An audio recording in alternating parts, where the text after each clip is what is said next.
Selamat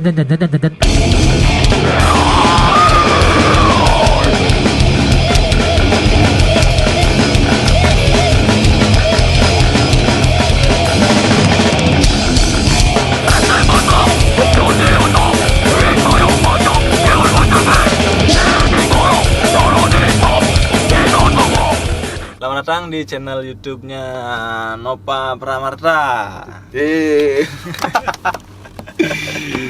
Saya sekarang ada di studio rekaman dari Brijaya Ikomang Jaya Saputra. CCO. Itu SSN Sarjana Wah. Sinine. Sini nungka ya. Baru masuk studio disuguhkan sama cuci tangan dulu ya. Wajib. Wajib cuci tangan. Bisa dijelaskan Bi, kenapa harus cuci tangan dulu di depan studio? Ya biarpun kita ini anak band ya, taat aturan harus wajib demi kesehatan bersama. Apalagi ini kan studionya ruang kedap. Siapa tahu aja di jalan ketangkep si virus. Kan nggak enak. Ketangkap si virus. Perbedaan Bi setelah COVID dan sebelum COVID untuk studio rekamannya sekarang apa perbedaannya? Perbedaannya cuma kalau dari gini ya keras dari jam open aja sih sama tutup. Jadinya biasanya kan kalau anak band biasanya sukanya sore-sore malam-malam. Sekarang nggak boleh lagi. Harus siang-siang Ya, pagi. siang-siang pagi-pagi terpaksa bangun pagi semua. Yang dulunya malas bangun pagi. Biasanya tidurnya pagi biasanya. Jam tidurnya berbeda. Untuk ini Bi, untuk masyarakat sarannya untuk menanggulangi si COVID yang lagi merajalela nih. Kalau masalah wabah ini kesadaran diri masing-masing sebenarnya. Jaga kesehatan. Kebanyakan kan sekarang masih nganggap remeh ini sebenarnya. Ya. Karena kebetulan saya punya istri yang di bidang kesehatan, jadinya ya ketakutannya lebih tinggi daripada yang belum tahu kasus yang banyak beredar. Masih banyak dibilang tuh hoak. Masih banyak dibilang nakut-nakutin. Padahal sebenarnya kita harus takut memang benar. Masa keluar rumah belanja kemana cuci tangan kan wajib biar bersih juga kan. Kita sebenarnya diajarin biar hidup lebih sehat dan lebih bersih. Pakai masker ya. Ya wajib masker, semprotan, fogging. Karena kan di studio J2 sendiri juga sudah menerapkan Ya. Sebelum masuk ke studio cuci Ya, ya. tangan, keluar. Wajib.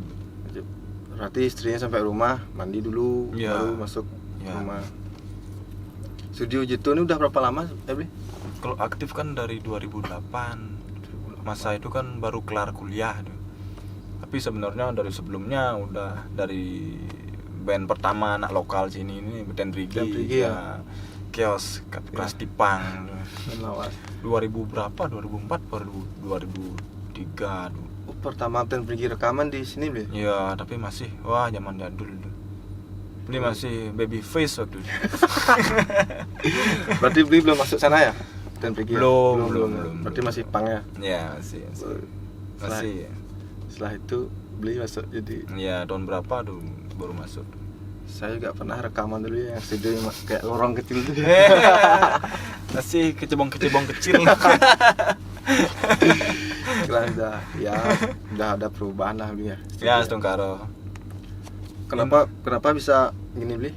Awalnya itu memutuskan untuk saya mau buat home recording, buat studio rekaman. Itu kan sedikit orang yang punya pemikiran seperti itu kan biasanya kayak dulu tuh jadi PNS gitu sih. Ya, benar. Kenapa Bli memutuskan untuk punya inisiatif untuk buka studio recording? Benar. Ya, bagus ya.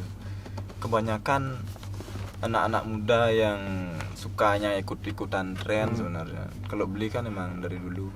Kebetulan dari zaman sekolah udah suka seni. Bukan musik sih dulu, pelukis aslinya. Karena kebetulan pas masa kuliah berkecimpung dengan anak musik, jadinya ketularan virus musik jadinya. Nah, strugglingnya berjuang dari sana dah. Kebetulan juga anak band pengen punya karya tapi nggak punya uang. Nah, intinya sebenarnya di sana anak yang nggak mampu pengen berkarya sebenarnya. Makanya main nekat aja. Berawal dari punya bapak di bidang komputer, masih lah itu dinas dia. Di sana ada belajar, kok orang lain punya karya kok kita nggak bisa rekaman. Jadinya belajar sampai meledakan beberapa perangkat komputer biasa. Sampai akhirnya bisa benerin dan bikin sendiri. Nah dari sana awal mulanya, bikin sendiri, isi program sendiri, belajar sendiri. Nggak ada YouTube zaman itu. Ya zaman susah waktu itu. Belum kenal YouTube ya. Terus untuk tahu software apa yang dipakai, perangkat apa aja yang harus dipakai pada saat recording itu dari mana belajar sama siapa belajar? Nah itu sebenarnya itu perjalanannya wah rumit. Benar-benar nggak tahu apa-apa, tukang chat disuruh megang perangkat ini kan bingung. Ya, langsung ke perangkat digital ya. Iseng-iseng jadinya begitu ada. Nah awal mula ada YouTube mewabah di anak-anak Bali, anak muda Bali itu kan tahun berapa? Ada 2005-2006an kayaknya. Warnet udah beredar di mana-mana. Di sana, nah warnet SSC juga banyak. Wah warnet SSC banyak. Plus. Kebetulan pernah aja. Setelah itu nih, setelah belajar di warnet. Nah, bisa bikin rekaman sendiri, personal. Kebetulan punya keluarga di bidang suka musik, anak-anak lokal. Nah, saya sebenarnya kan support anak-anak lokal sini. Inti awalnya, makanya nongol dan Rigi nongolnya. Kebetulan tuh adik-adik semua. Rekaman oke dengan teknik seadanya, alat seadanya. Jadi juga. Nah, dari sana ada mulai gila. Ini aja jadi, kenapa kita enggak? Dengan hasil segini udah bisa bikin karya, berarti kan cukup. Enggak lah super tuh enggak usah lah. Dari sana kan bisa membangkitkan anak-anak lokal Gianyar, dari Dan Rigi, Fonis, banyak band-band anak muda dulu tuh nongol tuh. Tapi sekarang udah hilang kayaknya, udah jadi pegawai negeri kayaknya. Udah jadi PNS tuh. Ya, kalau saya tipe nggak suka jadi di dinas tuh nggak cocok saya. Nggak bisa rambut panjang ya. Dari sana ada kenapa di Gianyar kebetulan tokoh untuk mensupport anak lokal sini tuh belum ada waktu itu. Terus sekarang udah banyak. Makanya apapun yang terjadi, kuliah berapa kali pun, sempat jadi guru, jadi pelukis, sempat ke Surabaya, pulang lagi. Nah, pokoknya saya harus di sini, berjuang di sini. Ya Stungkaro sekarang kan anak-anak Gianyar bisa dibilang walaupun dunia terselubung nih, masih bisa lah membantu teman-teman Gianyar. Support ya. Support. Kalau pasti disupport, kenapa enggak? Emang lu ya kenal supportnya. Saya berapa kali disupportnya.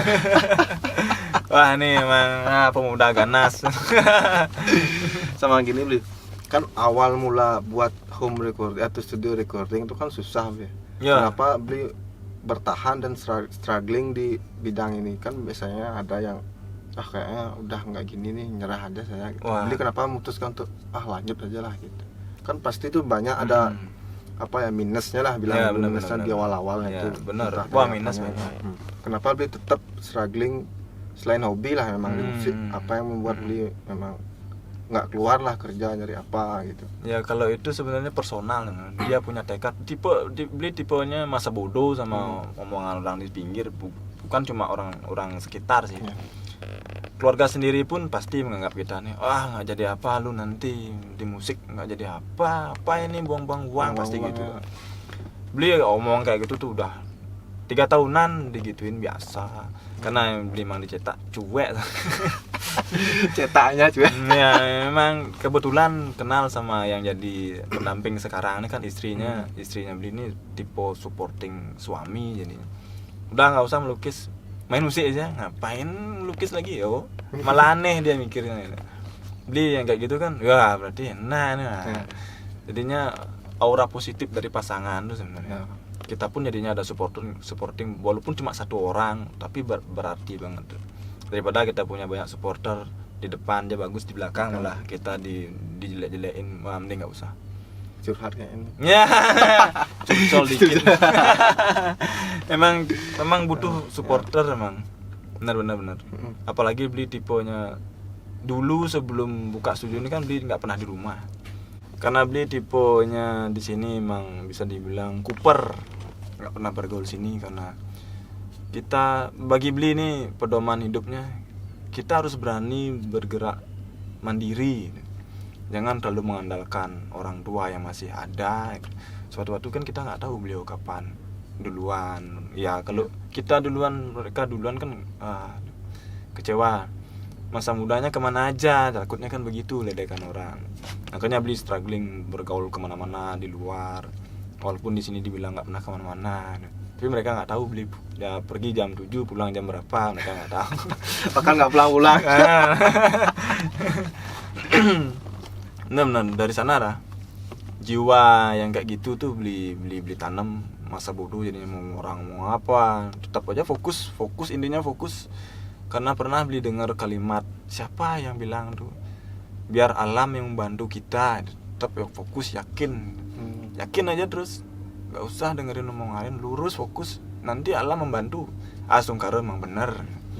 Sampai sekarang ini walaupun masih ini kan seneng lah, masih bertahan di studio musik ini, studio rekaman masih seneng, walaupun karya sendiri belum ada. Tapi buat karya orang lain ada. Tapi bisa nimbrung ke karya-karya orang itu senang. Berapa musisi dari Bandung. Nah kan banyak nih Bli teman-teman tuh, ya teman-teman sekitaran saya yang mulai sekarang buat belajar untuk recording, apalagi sekarang zaman udah YouTube banyak, akses internet juga banyak. Saran Bli untuk teman-teman yang mau mengawali karirnya atau mengawali hobinya di bidang recording musik terutama, itu apa sebenarnya, ya kasihlah saran lah dikit tuh buat teman-teman yang kayak gitu. Sebenarnya anak-anak nowadays zaman sekarang ini lebih gampang sebenarnya belajar, karena ada era digital, YouTube, banyak forum pasti mereka mau sharing. Tapi kelemahannya jangan terlalu manja gitu. Kalian punya uang beli alat udah gampang, zamannya beli kan beli alat aja susah, apalagi perangkat digital kayak komputer, gampang dibeli sekarang. Asal udah punya uang ya. Punya gampang tuh. Anak muda sekarang kan bisa dibilang lebih mapan daripada anak muda zaman dulu. Berarti kan kalau teman-teman yang mau belajar sama Bli itu kan bisa sering open biasa. Open tapi berbayar. Ya, berbayar. Tetap jualan. Karena kebetulan Bli punya beberapa murid juga. Beberapa murid ada jalan sekarang. Murid di bidang recording ada. Wih, mantap. Ya, berarti sudah lumayan. Ya nanti bisa dikontak Bli Jaya. Bisa sering-sering boleh. Sering-sering dengan ya berbayar lah. Ingat ada nomor rekeningnya. Wah ini. Pokoknya kalian tuh fokus aja. Jangan ikut-ikutan tren musik. Dari cewek, udah dapet cewek stop musik, wah malu-maluin. Lagi tren motor ya. Musiknya di stop ya. Musiknya di stop kan malu. Itu hobi ikutin zaman. Gak fokus tuh, percuma, buang-buang. Itu baru namanya buang-buang uang, buang-buang energi itu namanya. Berarti kesimpulannya hal yang pertama itu harus fokus. Ya, fokus. Yakin sama tekadnya ya, harus kalau memang mau belajar ya belajar gitu ya. Makanya kan beberapa murid-murid kursusnya Bli kan yang pengen belajar rekaman ini kan tetap tanya awal tuh. Udah siap ini, nanti 4 bulan dia nyerah kan lucu, percuma kesini. Alat tuh nggak murah kok, paling murah tuh 2 juta tuh nangis orang tua kalian beliin alat. Udah beli alat habis itu 3 bulan 4 bulannya dijual lagi, jatuh harganya, wah kasihan. Ya, kalau gitu mending jangan. Minimal bisa membuat karya lah dulu ya, membantu konten, walaupun kalian belum punya klien, konten punya otomatis ada gitu. Tapi juga hasil juga jangan dilupakan ya Bli. Ya memang sih awalnya itu memang susah, tapi ya jam terbang lah yang berbicara. Ya jam terbang misalnya. Terus selama ya ada sekitar 15 tahunan berarti Bli buka ya, ada kurang lebih gitu. Yang paling ya pas rekaman itu yang paling buat mood tuh hilang. Apa kan ada pasti beberapa band, ya jangan disebut merek lah. Misalnya pas yang jelas bandmu. Enggak bercanda. Ya misalnya kan ya rekaman gitu, misalnya dapat dari caranya booking, habis itu apakah dari caranya dia datang ke sini gimana tuh buat kan ekspektasi kita dia rekaman tadi, tapi setelah di sini itu orang ini. Ya ada nggak yang seperti itu Bli? Ada banyak. Ini seninya kita di jasa, kan bisa dibilang jasa kan. Seninya di sana dah. Kita ketemu berbagai macam karakter, tipe manusia, tipe orang tuh, wah macam-macam. Baik dari muda, tua. Kebetulan kesini kan banyakan muda-muda tapi tuanya juga ada. Gitu. Wanitanya juga ada. Oh banyak. Hot lagi. Malah kadang-kadang yang keadaan seperti pas rekaman tuh yang muda lebih dewasa daripada yang tua. Yang tua kebanyakan kayak anak-anak. Gitu kebalikannya, makanya lucu. Ada yang booking merasa artis, wah biasa tuh. Ada yang merasa pinter, padahal sampai sini gemeteran. Baru denger tek, tek, tek. Sakit mencret. Kayak saya berarti. Udah ngetik, aduh kemana nih? Itu biasa tuh. Itu bisa jadi hiburan ya. Benar-benar. Pas kita jengkel sama orang, pas dia kayak gitu tuh, wah terhibur, dalam hati ketawa, kasihan mau ketawain. Berapa lama ada nggak yang lebih dari jam yang dipatok misalnya, kan dari harga yang ditentukan itu, ada nggak yang paling lama berapa jam dari ada. Banyak. Berapa jam paling lama? Kalau satu lagu lah. Kalau normal kan telinga manusia tuh kuatnya 4 jam, 6 jam. Makanya banyak studio rekaman tuh bilangnya pasti persip 6 jam, karena dia tahu kemampuan orang tuh 6 jam aja udah capek. Kalau beli nggak mau kayak gitu, karena beli tahu pernah rekaman juga ke studio lain sama-sama pemain musik juga kan. Jadinya pas kita lihat jam, udah 1 jam, belum ngopi, belum minum gitu. Jadinya kan karya tuh nggak bakal jadi. Makanya beli ada yang nanya persip enggak per lagu. Santai aja, nanti boleh tidur dulu. Oh pantas ya ada yang rekaman bisa 3 kali 4 jam, 6 jam tuh berarti pendengaran kita itu ada batasnya. Ya memang nggak kuat, nggak banyak, nggak semua orang kuat denger musik tuh 4 jam. Ada yang 1 jam, ada yang 2 jam udah mual-mual ada.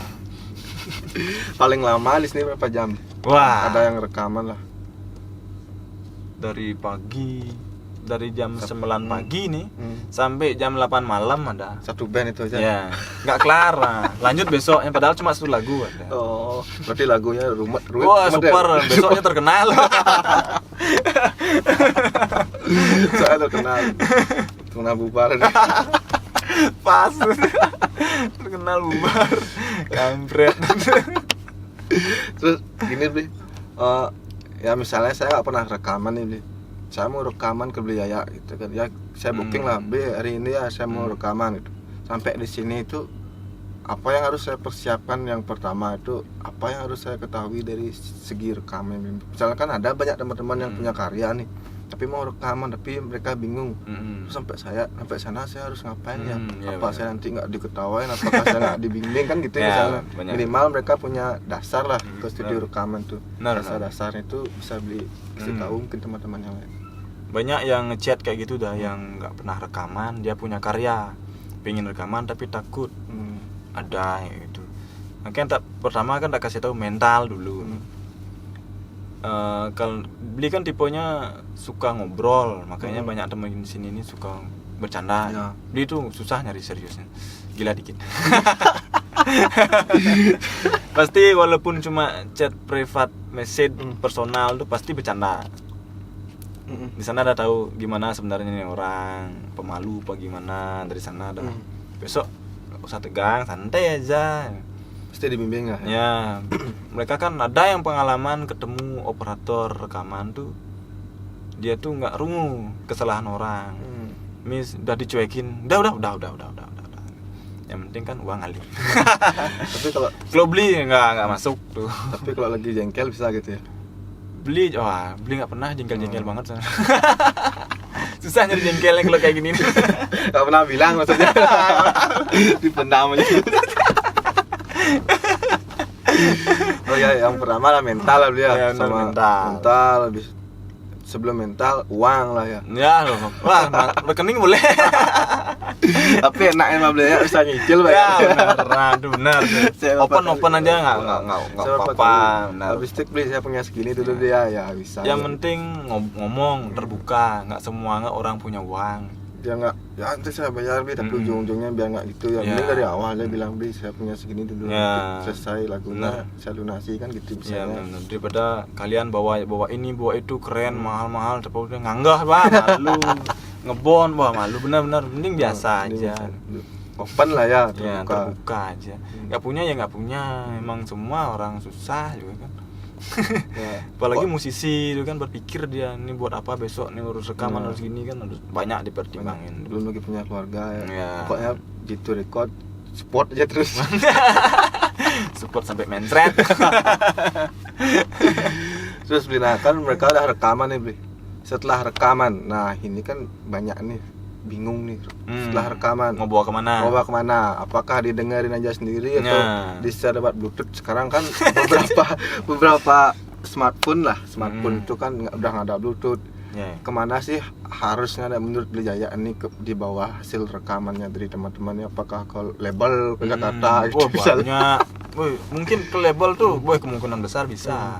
Tapi jangan lagu daerah, itu wajib. Tapi kalau punya karya, ya habis rekaman tuh. Intinya banyak yang domain rekaman tuh malu sama karya sendiri. Ya bukan yang pertama kali rekamannya sih, yang berapa kali sering rekaman pun kayak gitu. Malu punya karya gini, wajar nggak ya? Wah tuh mending tidur aja nggak usah rekaman. Jangan berkarya ya. Ya, kalau punya karya tuh pede dulu. Mental. Yakin dulu sama karya sendiri. Bawahnya kan gampang. Kalau mau jualan, digital store sekarang banyak. Jual kaset juga mungkin. Kaset pita ya. Ya, banyak kok. Mau bawa ke radio mana? Ada event organizer stream di jalan tuh ada kontaknya. Kalau butuh bantuan, kasih tahu. Ya. Support lagi. Rekeningnya ada lagi. Kalau yang itu tuh rekening dia bukan beli tipe nggak suka ambil untung di sana. Nanti ada platform lah istilahnya dia. Ada kalau digital store, digital platform kan ada sekarang banyak kok yang bisa kita bayar, terus lagu kita di Spotify kan gampang. Berarti Bli bisa mengarahkan lah teman-teman. Bisa. Nah menurut Bli kan sekarang di zaman yang kayak gini semua serba digital Bli. Menurut Bli penting nggak rilisan fisik dari teman-teman yang setelah rekaman itu? Wah penting, itu penting tuh. Walaupun udah ada konten digital, YouTube, iTunes Store, macam-macam digital semua, tapi fisik kalian wajib punya. Itu memori kalian tuh. Walaupun nyetaknya collection edisi cuma 10 limited lah. Kan lumayan pakai pajangan ini di masa ini tahun 85 ini Bapak udah gini kan itu enaknya. Pak udah punya lagu ini gitu ya. Kalau konten digital kan belum tahu mereka tuh selamanya. Mungkin aja ada lagi 50 tahun bangkrut. Yo. Ya, Anda hilang kalian. Hilang ya. Nah, HP-nya hilang, akunnya hilang, semua hilang tuh, ya. Belum lagi kena bom, hancur. Kalau edisi fisik, nah sana menangnya musisi punya kenangan. Masa muda banyak kenangan, masa tua penuh kenangan. Cuma kenangan. Ya, punya memori kita. Oh ya minimal buatin CD lah. Ya, biar CD lah, rilisan isi foto. Jangan aja isi foto bugil.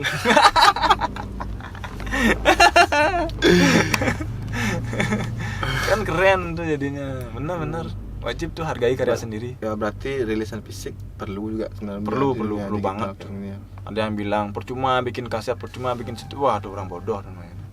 Gak usah didengerin. Vinyl pun sekarang wajib kalian nyetak, tapi mahal memang kan. Vinyl piringan besar. Nah, piringan besar tuh. Tapi kalau dipakai, wah lama-lama tuh mahal itu. Di Bali ada tempat buat vinyl. Kalau di Bali belum ada. Belum ada Surabaya pasti. Surabaya ya. Pusatnya emang di Pulau Jawa semua. Oh, berarti di Bali itu suka baca-bacaan. filmnya banyak. Misalnya Beli ada teman-teman yang gini nih Beli, karyanya mereka itu di cover sama orang lain tapi mereka nggak suka itu. Menurut Beli gimana? Wah, star syndrome tuh. Nah misalkan gini, ada seorang nih yang kesini buat karya akustik lah atau karya band, setelah itu di cover sama seorang orang lain tapi dia tuh nggak suka Beli. Nah itu gimana Beli? Dan sebenarnya gimana posisi dari musisi yang buatin lagu nih? Misalnya kan saya bawain lagu orang gitu, dari orangnya itu sebenarnya senang apa nggak? Seharusnya nih seharusnya dia senang kalau versi Beli nih ya. Walaupun kita dibajak sama tukang CD senggolan pun kita harus senang. Itu sama kayak multi level marketing kok. Otomatis kita tenar walaupun diputar di pasar senggol. Kena cover pun begitu harusnya. Iya. Bukan star syndrome-nya dipakai walaupun kita rugi dulu, kita rugi. Tapi sekarang kan versi hak cipta kan udah beda sekarang. Walaupun kalian up di mana-mana, royalty tetap ke artis aslinya kok, bukan ke covernya. Covernya cuma dapat tenar aja. Royalty-nya kalian tidur dapat ke sana. Berarti kayak lisensi. Ya, makanya wajib kalian punya karya hak cipta bawa ke dinas hak cipta. Di sini ada, di Bali ada kok. Ya kalau memang nggak mau di cover ya, Ya. kalau memang ya ginilah. Kalau kalian pelit, Agak saklek lah ya, ya, pelit ya. benar. Oh, jadi gitu. Dan biar nanti teman-teman kan ada yang kayak gitu. Wah, lagu saya dibawa ini kayak gini. Bangga harusnya. Bagi beliau harus bangga kok. Silakan baca aja gitu. Harus gitu. Kayak ngomongnya om-om slang kan gitu. Baca aja gitu. Kalau kita nggak apa-apa dibaca, itu baru disuka. Jadi dia Bukan kita terkenal. pembacakan ya, Ya. bukan. Cinta produk original juga sebenarnya, tapi kan harus. itu juga sebenarnya dari kacamata musisi membantu buat gini juga ya kalau yang mau tenar tuh beliau. Ya mau tenar. Kalau udah tenar, saklek nggak apa-apa. Kan udah ada klaimnya yang gitu ya. Udah ada klaimnya. Belum apa-apa di cover tapi udah gini kan nggak enak Ya, juga ya. memang kesel memang kan kenyataan kita bikin karya nggak populer, malahan dia yang cover, dia yang populer kan wajar kesel. Ya. Kita susah bikin karya, satu lagu tuh nggak bisa kelar sehari, sebulan pun nggak capek, nggak sampai kelar maksudnya. Belum lagi rekaman pun nggak bisa kelar cuma 1 jam, Ya. pasti 8 jam tuh. Belum lagi processingnya, belum lagi kita jualannya. Makanya wajar musisi itu kesel begitu dia di cover malah yang cover tenar. Mereka nyaper cuma ini chordnya apa, vokal dikepo lagi. Nah, jreng ting populer, makan nggak etis. Kesel, saya juga kesel liatnya kok. Tapi nggak jadi kesel amat. Jadi ada sisi positif negatifnya pasti ada. Sebagai batu loncatan lah sebenarnya ya, pasti. Ya untuk awalnya kalian merintis, yuk cover aja, suruh undang semua cover nggak apa-apa. Begitu kalian udah top, jangan di cover lagi. cover bayar. Cover bayar ya. Dapat endorse bayar ini, nah mending. Enak aja kalian nggak bikin lagu malah top. Bener juga itu ya. Masuk akal juga. Kalau YouTube kan wah bisa dapat uang banyak sekarang. Tapi saya enggak. Wah ini ntar kontennya gini nih famous ntar. Ntar aja berhenti bikin konten. Kayaknya 4 bulannya udah nggak bikin konten lagi. Ya untuk gitu dari segi itu kan dari pemainnya. Kalau lagi dari beli sendiri itu di operator untuk upgrade software, upgrade hardware-nya itu dari mana sebenarnya beli tahu? Oh kayaknya merek yang ini bagus nih. Oh software saya kayak udah lama nih saya update lagi nah, kayak gitu tuh dari mana beli sebenarnya? Apakah ada memang forum ya teman-teman yang punya recording lain atau memang ada website lah yang untuk tahu-tahu update itu. Kalau itu kan memang sekarang era digital kan gampang. Semua produk, brand-brand produk semua punya official account sendiri kan. Apalagi forum banyak. Alat apapun kalian pakai ada forumnya. Pasti ada update, tetap ada kok. Makanya jadilah smart people. Jangan smartphone aja. Orangnya nggak smart percuma. Hidupnya di gua namanya.